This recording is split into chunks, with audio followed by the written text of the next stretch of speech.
Selamat pagi adik-adik. Berjumpa lagi di sekolah minggu online hari ini. Semua sudah siap memuji Tuhan kan? Kita mau pujikan lagu pertama bersama-sama. Beri syukur, berilah syukur kepada Tuhan.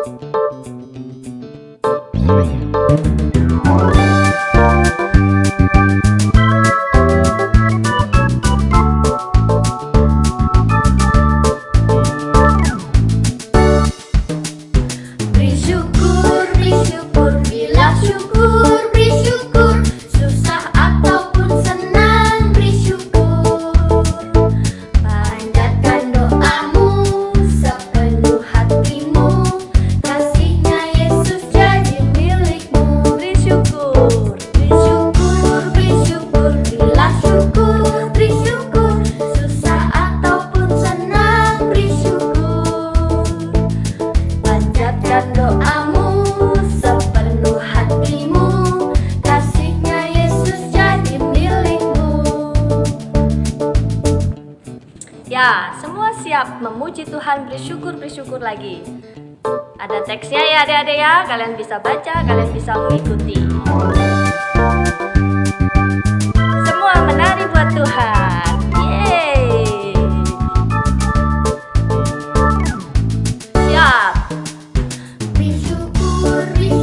Berilah syukur, beri syukur, susah ataupun senang, beri syukur. Panjatkan doamu sepenuh hatimu, Kasihnya Yesus jadi milikmu. beri syukur, berilah syukur, beri syukur, susah ataupun senang, beri syukur. Panjatkan doamu sepenuh hatimu, Kasihnya Yesus jadi milikmu. Panjatkan doamu sepenuh hatimu, kasihnya Yesus jadi milikmu. Puji Tuhan, haleluya. Adik-adik, kita sambung lagu pujian kita yang kedua. Waktuku sedih, waktuku senang, waktuku takut. Kita tidak lupa untuk memanggil nama Tuhan, kita bersyukur kepada Tuhan. Kita ini kepunyaan Tuhan, milik Tuhan. Haleluya. Kita pujikan lagu ini sungguh-sungguh ya.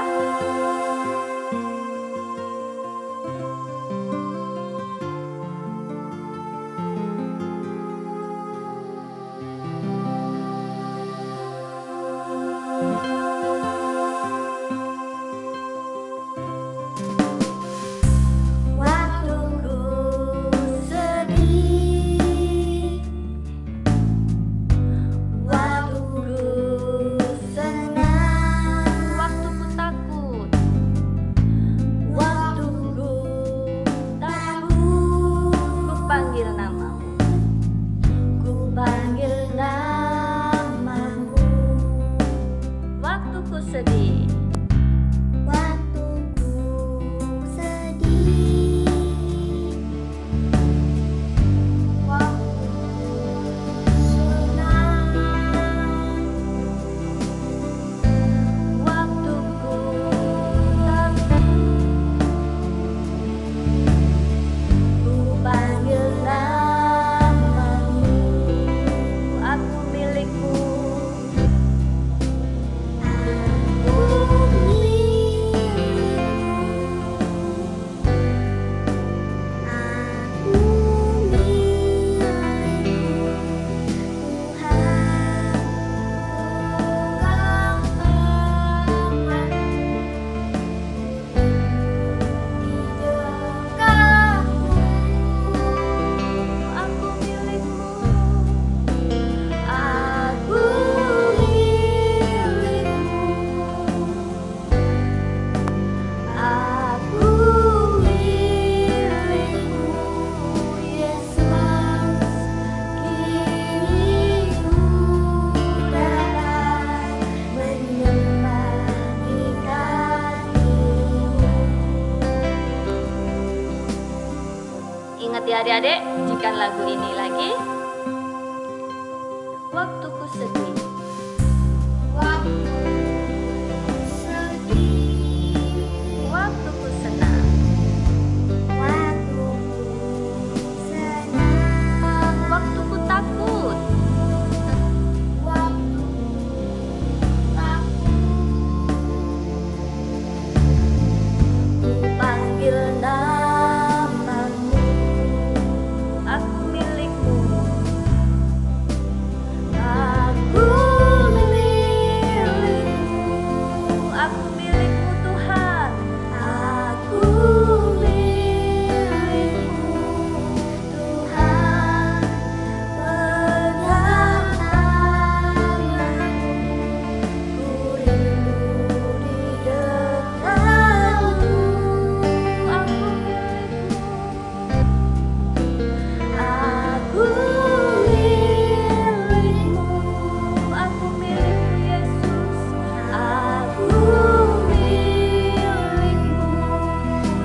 kasih Tuhan Yesus. Terima kasih. Kami siap Tuhan mendengarkan firman Tuhan. Tolonglah kepada kami semua, anak-anak sekolah minggumu ya Bapa, supaya boleh menjadi Tuhan Yesus anak-anak yang berbakti kepada Engkau. Meskipun kami online Tuhan, tapi ibadah kami ini boleh menjadi berkat buat kami semua, buat orang tua kami. Terima kasih Tuhan Yesus, Engkau memberkati, Engkau mengurapi kami semuanya. Terpujilah nama Tuhan. Tuhan Yesus, kami siap dengar firman Tuhan. Beri kepada kami tanah hati yang baik, kami mau menyiapkan hati kami.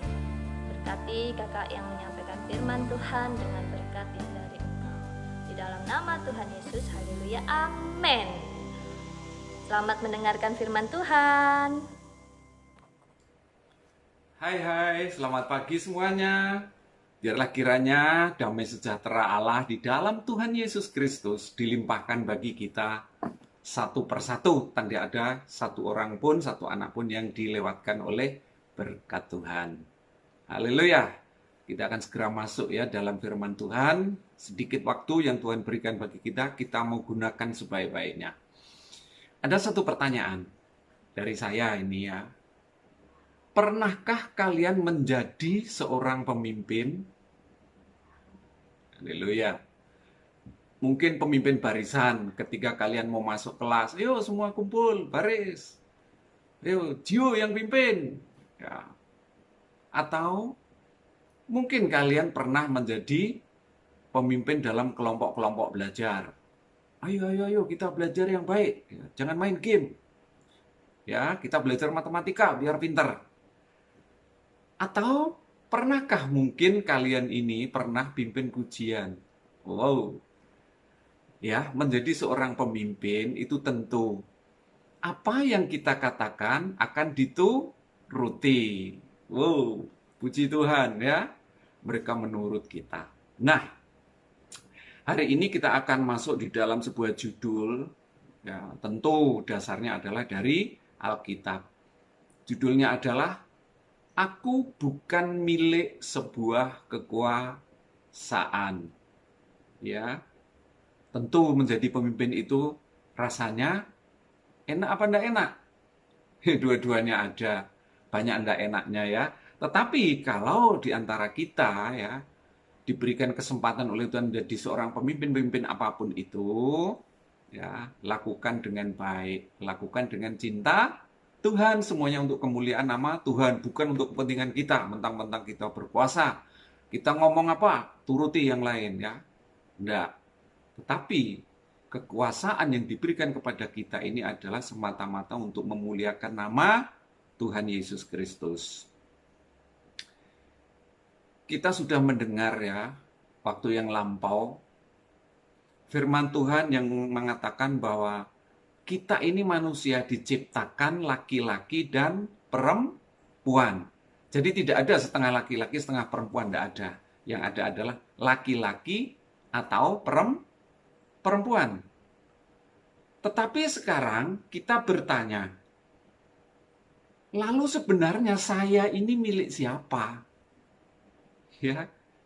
Hari ini kita belajar bahwa kita ini bukan milik sebuah kekuasaan. Karena kita memiliki sebuah jabatan, memiliki kekuasaan tidaklah berdosa. Tetapi bila kita berambisi, seolah-olah jabatan itu adalah segalanya, maka itu dosa. Bila Tuhan memberi sebuah kekuasaan kepada kita, biarlah kekuasaan atau jabatan itu kita pakai untuk memuliakan nama Tuhan Yesus. Kalau kita hidup ini bukan milik sebuah kekuasaan, lalu milik siapakah kita ini? Ya. Ada seorang yang menjadi raja. Dan dia mau melakukan apa saja untuk mempertahankan kekuasaan itu. Walaupun dia harus berbuat dosa dan orang-orang yang dipimpinnya juga ikut-ikutan berbuat dosa. Apakah kekuasaan adalah dosa? Tidak. Karena Tuhan juga memakai kekuasaan di dunia ini, ya, ada presiden, ada menteri, ada gubernur, ada bupati, ada RT, ada RW, dan di dalam rumah kita ada orang tua kita masing-masing. Tuhan berikan kekuasaan kepada mereka semua. Tetapi, ya, orang-orang yang menjadi milik kekuasaan akan melakukan segala macam cara apapun untuk mencapai tujuannya. Ya, sebaiknya orang yang diberi kekuasaan adalah kekuasaan itu untuk mempermuliakan nama Tuhan. Di dalam Alkitab, siapakah dia itu? Dia seorang raja, tetapi dengan jabatannya raja itu dia berbuat segala macam cara untuk mempertahankan kekuasaannya itu. Ada yang tahu siapa dia? Nah, ceritanya adalah di 1 Samuel pasal 12 ayat 25 sampai 33, ya. Nanti kalian baca, cuma dikit kok ayatnya ya. Tapi cerita itu adalah titik tolak di mana keruntuhan kerajaan Israel, terkoyaknya raja Israel mula-mula. Sehingga nanti pada waktu-waktu berikutnya ya, kerajaan Israel ini terpecah-pecah kemudian dibawa ke dalam pembuangan, menjadi budak daripada bangsa Samaria. Itu diizinkan Tuhan karena apa? Ini seorang tokoh yang akan kita baca, yang akan kita bahas saat ini adalah seorang raja yang tidak takut akan Tuhan. Awal mulanya adalah ketika Salomo sebagai raja meninggal, kemudian di Israel ini tampillah seorang pemimpin yang masih muda, ya, sangat muda. Dia bernama Yerobeam bin Nebat. Di kerajaan Yehuda yang berkuasa adalah anaknya Salomo, namanya Rehabeam. Nah, si Yerobeam sebagai raja di Israel ini ketika dia setelah dilantik menjadi raja, dia tentu ya segala sesuatu tindakannya ini minta nasihat. Kemudian ada seorang abdi Allah yang mengatakan, Yerobeam, nasihatnya adalah lakukan segala perintah Tuhan seperti yang diperintahkan kepada nenek moyang kita, Allah Abraham, Allah Ishak, Allah Yakub. Baik. Nah, baiknya Yerobeam ini ngomong dia baik, tetapi dia tidak lakukan itu. Dia malah pergi minta nasihat kepada anak-anak muda. Haleluya. Wow, ini ya mulai awal daripada kejatuhan Yerobeam sudah nampak. Dia menuruti nasihat anak-anak muda, bukan nasihat abdi Allah atau nabi. Ya, kemudian apa? Untuk mempertahankan jabatannya, dia membuat ibadah sendiri. Tidak menurut ibadah-ibadah yang dilakukan oleh nenek moyang mereka. Mereka kemudian membuat patung sembahan anak lembu dari emas. 2 buah. Ya, supaya apa? Karena kerajaan Israel ini luas. Ya, ditaruh di utara dan kemudian ditaruh di selatan. Supaya tidak jauh-jauh. Karena apa? Pusat daripada ibadah mereka bangsa Israel, entah itu kerajaan Yehuda atau Yerusalem, Yehuda atau Israel ada di kota Yerusalem. Yerusalem ini rumah roti, Yerusalem ini ada rumah Allah di situ, tempatnya mereka beribadah atau gereja terbesar di situ. Sehingga ketika hari-hari raya besar, mereka berbondong-bondong datang ke Yerusalem. Dengan hikmatnya si Yerobeam ini kemudian nggak usah kita ibadah jauh-jauh, kita cukup di sini saja beribadah. Ya, lebih tragisnya lagi di dalam tata cara ibadah itu, Yerobeam ini yang bukan seorang Lewi atau pelayan Allah, tetapi dia melakukan pelayanan di dalam rumah Tuhan, mempersembahkan korban. Nah, tentu Tuhan tidak suka dengan hal yang demikian. Puji Tuhan. Nah, lanjut daripada perjalanan hidup Yerobeam ini adalah apa? Yang dilakukan raja sudah salah, tentu semua rakyatnya ini nurut.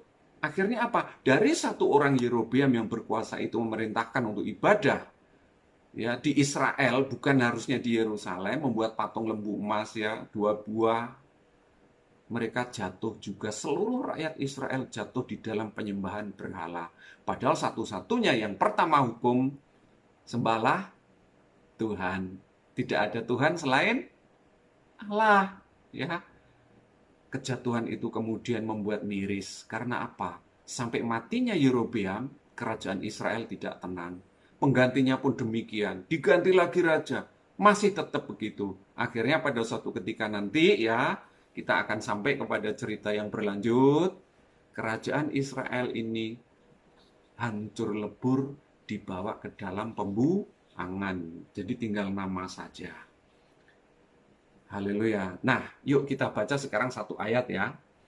Ini adalah sebagai awal daripada keruntuhan Yerobeam sebagai raja. 1 Raja 22 ayat yang ke-21. Ketika ia mengoyakkan Israel daripada keluarga Daud, maka mereka mengangkat Yerobeam bin Nebat menjadi raja. Tetapi Yerobeam bin Nebat membuat orang Israel menyimpang daripada mengikuti Tuhan dan mengakibatkan mereka melakukan dosa yang besar. Sudah dosa besar lagi. Yerobeam membuat patung 2 anak lembu jantan dari emas sehingga orang Israel menyembah patung itu dan tidak usah pergi ke Yerusalem untuk beribadah kepada Tuhan yang benar. Ngeri sekali itu, ya, kejatuhan yang sangat dalam. Sebab itu jangan kita seperti Yerobeam bin Nebat. Jadikan hidup kita milik Tuhan, supaya hidup kita tidak mengakibatkan orang lain berbuat dosa. Memiliki kekuasaan bukanlah dosa.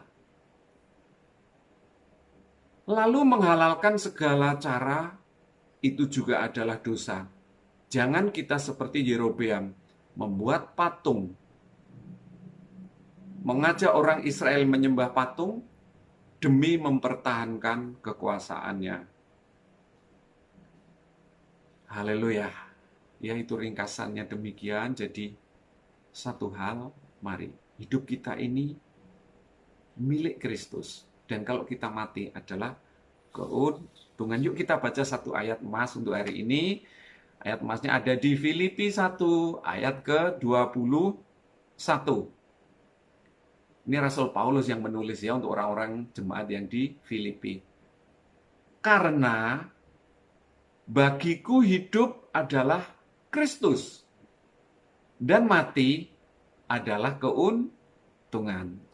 Aman ya kalau kita menyerahkan hidup kita kepada Tuhan Yesus.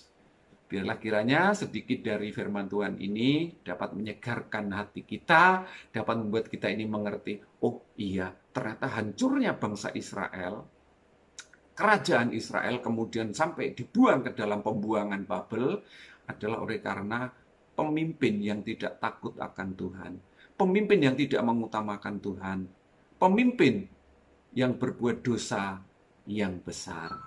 Mereka tidak menyembah Tuhan, tetapi menyembah patung berhala.